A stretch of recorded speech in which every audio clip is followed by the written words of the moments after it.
প্রথম ধাপে দলীয় ১২৫ প্রার্থী তালিকা ঘোষণা করেছে জাতীয় নাগরিক পার্টি এনসিপি। এই তালিকায় ১২৫ প্রার্থীর মধ্যে ১৪ নারী প্রার্থী রয়েছেন।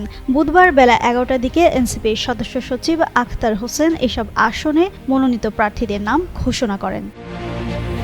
এই তালিকায় নারী প্রার্থী আছেন ১৪ জন। ডক্টর তাসনিম জারা, ডক্টর মাহমুদা আলম মিতু, দিলশানা পারুলদের মতো পরিচিত মুখ আছেন এই তালিকায়। তবে সামান্তা শারমিন, নুসরাত তাবাচ্ছুমদের এই তালিকায় জায়গা হয়নি এখনও।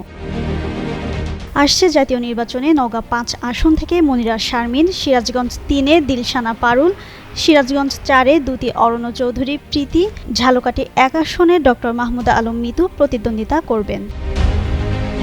এদিকে ময়মনসিংহ ১১ আসনে তানহা শান্তা, ঢাকা ৯-এ ডক্টর তাসনিম জারা, ঢাকা ১২ নাহিদা সারওয়ার নিভা, ঢাকা ১৭ ডক্টর তাজনুবা জাবিন, ফরিদপুর ৩ সৈয়দা নীলিমা দোলা, চাঁদপুর ২ ইসরাত জাহান বিন্দু, নোয়াখালী ৫ অ্যাডভোকেট হুমায়রা নূর, চট্টগ্রাম ১০ শাগুফতা বুশরা মিশমা ও খাগড়াছড়িতে অ্যাডভোকেট মনজিলা চৌধুরী নির্বাচনী লড়াইয়ে নামবেন।